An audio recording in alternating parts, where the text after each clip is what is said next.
daily use practical vehicles and hybrids, which makes it a little bit easier, non-plug-in, something that you could just drive and you don't have to worry about your MPGs. I'm Anthony from Hawkeye Rides. I'm going to go over all the specs and details starting now. Brandon Hyundai has given us the 2023 Hyundai Elantra HEV Limited in intense blue with black over black interior. Hyundai went through its refresh a couple years back, so Toyota Prius is going to look a little bit more futuristic. This is going to look a little bit more dynamic. LED headlamps and daytime runnings with the gloss black enlarged grille, best ground clearance at over 5 inches.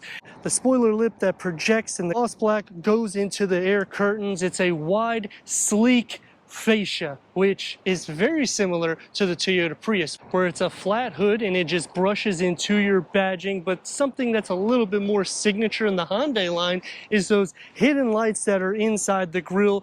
17-inch multi-spoke alloy wheels. The disc reading behind it, 11 inches in the front, 10.3 inches in the rear. Unibody McPherson strut front suspension with a Torsen beam. The rear is a multi-link on the inline that will receive coil springs and a front stabilizer bar. A link at 184.1 inches, a wheelbase 101.7 inches. This is the baby brother to the Sonata, so you're not going to get the light strip that goes up the hood over the fenders, which I think it looks a little bit more sporty, but this is a little bit more settled and still keeping a dynamic heritage, especially when you are comparing this against the refreshed Toyota Prius.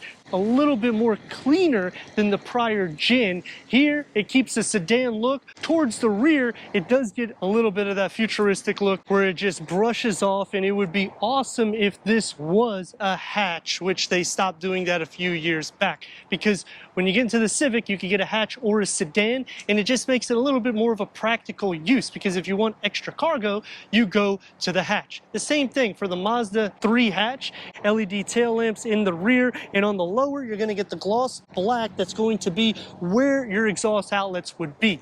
Non-power liftgate. It's a smaller entrance compared to all of the rivals, 14.2 cubic feet. I like this little storage net because you can use these little clips to close it off. Underneath, we'll have a spare tire. You could split fold the rear bench at a 40-60 in the back, increasing the cargo. But if you go into the hatch for the Honda or the Mazda 3, it's going to have the most cargo.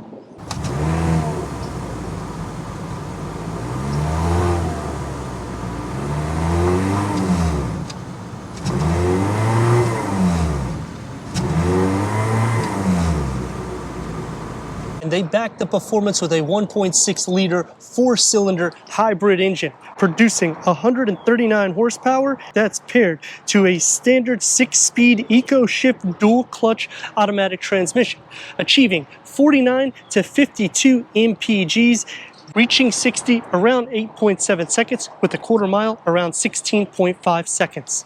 10-way power seat adjustment and memory for the driver, heated ventilated leather front and rear bucket seats, 4-way manual adjustment for the passenger. Driver focus setup starts us off that brushes into two 10.25 screens, one that's a digital cluster for the driver, one that's a touch screen with navigation. We have the pinch, we got the swipe. Click this here and you'll have 2 screens that you can just toggle through here. But since it's driver focus, kind of doesn't really matter for the passenger side because it's also angled more for the driver. Click into the home button, Apple CarPlay, Android Auto, Sirius XM, Hyundai Blue Link, streaming Bluetooth audio, dual zone climate control settings. Put it into reverse. You'll have your reverse camera with full trajectory, reverse parking sensors, and on the gauge cluster, it will also show you the reverse parking sensors. And the gauge cluster has an array of information for the driver in the center, and you can also toggle through all of the settings. 4-spoke leather wrap steering wheel, multi-function. You get the piano black on the stocks with the wraparound effect that goes into the door panel. The dash is going to be very round, and you'll have the satin aluminum that'll brush into the air vents, working down to your dual climate control, heated ventilated seats, 2 USBs and a 12 volt with a wireless charging pad in an area here that you can either fit your key fob or another cell phone. You get a grab handle, you get the gloss black that runs into the cup holders, and you get the leather on your shifter. The nice thing about this setup here is you can configure your cup holders like this, so you can have them not as deep. You can switch this around, and you can have it more deep. This is a little bit more pushback, more sporty, open up inside, and it's a little bit more smaller. The door panel configuration does a good job into that dashboard. You get the vinyl or leatherette that goes right in, and I like this tweeter setup because it almost looks like it's aluminum. It's plastic, but it sets a nice standard. One touch up and down, more sport drive, a smaller storage pocket that's pushed back, so you have to put your bottles this way. You're not gonna really be able to fit a flask. We do have the upgraded Bose sound system and a moonroof for the back seat. 37.3 inches of headroom, 38 inches of legroom, which is good for the size of this vehicle. Door panel is going to have more everyday materials, but at least you still get that leatherette right here. Storage pocket is going to be a lot smaller. Maybe a 32 ounce will be able to fit. No air vents, no charging ports. You get storage only behind the passenger seat. Sitting into the center, headroom is still no issue. Leg space kind of is. I am against the back of the front seat in the position I'd be sitting. I will be sharing feet, butt, and shoulder space, but it is doable, and that's pretty much the case in all the alternatives except for the Corolla. It will be a lot more tight in the back. 139 horsepower, 0 to 60. It's under 9 seconds. Quarter mile is about 16 and a half seconds, so this is going to be the slowest variant comparing to any of the rivals. The MPGs, though, is really good. It's not going to be the best that will go to the Prius, but we obviously expected that, and also that MSRP, you have to remember, is going to be a few $1,000s more than this. We don't have any modes, but we do have an S. When you put it into S, it does liven up, and look at this. Feels pretty athletic. Braking doesn't feel as athletic. Turn radius, a bit nimble, it's pretty good. 2 lanes. Steering has a little weight to it, but it's pretty good for the most part. I mean, it feels alive, and you actually do feel like you can go a lot faster than those numbers project. And that's going to take me to some things I like and dislike, and what I like to start off with is how sporty it feels on the driver's side, because they've really cocooned the cockpit specifically for a driver-focused setup.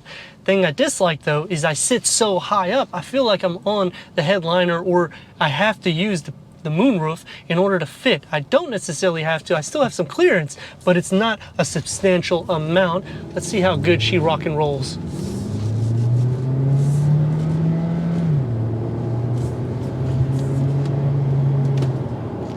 Now, the engine noise does filter in quite a bit when you start going at a higher RPM. When you go a little bit more eco-friendly, you're not going to hear that engine, obviously, but then the road noise does come in, so the sound deadening is pretty thin in the interior. That I like about the vehicle is these cup holders here, where you can adjust it for a deeper bottle or a smaller bottle. That's just a really cool concept and something very easy that any automotive industry could do. 3 things I dislike, you already heard one. The second thing is these panels. They're a little bit small for my liking, considering I sit up so high. If I was shorter, maybe it wouldn't be so bad. But because I'm tall, I sit up, I feel like I have to look like this in order to see the dials or anything that I need to actually look at in order to know how fast I'm going. Give her a little gas.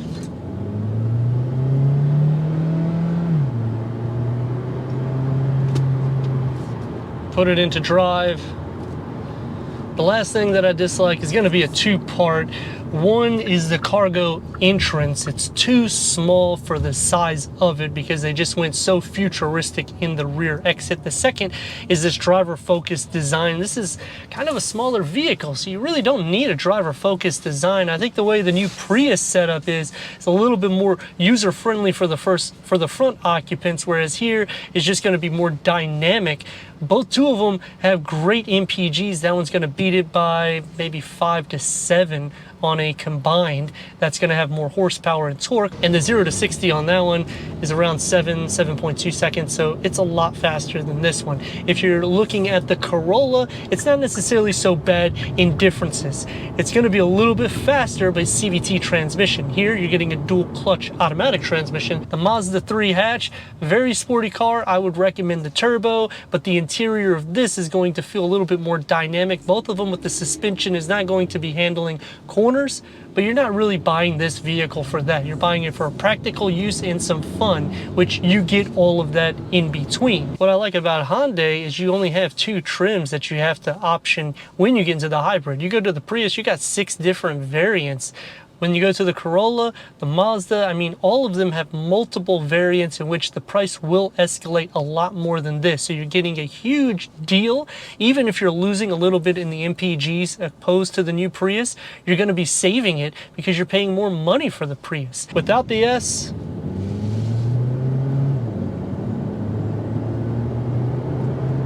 it doesn't quite want to go full power, but when you throw it into S, it goes full power immediately. So there's a big difference there in the fun or wow factor. Front windscreen, it's going to be sleek. It doesn't feel so wide, even though the exterior has that wide appearance. A-pillars are pushed back, so you have a little bit of a bubble or oval effect, so it makes it easier for visibility. As for blind spots, you're going to have a few because they just went crazy in the rear, but that's going to be the same thing with pretty much all of the competition. And this one's not necessarily the longest in class, so you can do some maneuverabilities and get in and out of traffic. Just the braking is not going to be the best in class, even though you have regenerative braking. It just feels a little small considering this weighs a little bit over 3,000 pounds. When you go into the Prius, that's going to weigh about 100 to 200 pounds less than this. But comparing it to the Corolla, you're going to have a lot more interior space. That one's going to feel a bit dynamic because you sit down a little bit lower. This one has better ground clearance, but you're going to feel more of the imperfections on the road, whereas this one, you don't actually feel that. The seats are going to be a little bit more wide and it's a little bit more comfortable. Just a playful everyday vehicle. Because it's a hybrid, when you put it into reverse, you're going to get that electric deet deet deet noise, and you'll also hear some of the humming noises when you drive. But when you're in hybrids, a nice thing too is you don't hear the engine all the time. It is hard to find a happy medium though, because it is a little slower and you want to keep up with the traffic. I'd like to thank Brandon Hyundai for giving us this 2023 Hyundai Elantra Hybrid for our car review. If you're already a subscriber, thank you for being part of the Hawkeye community. If not, I don't know what you're waiting for. Click the next video and the subscribe button. Check out the merchandise website and Instagram. Leave a comment and a like.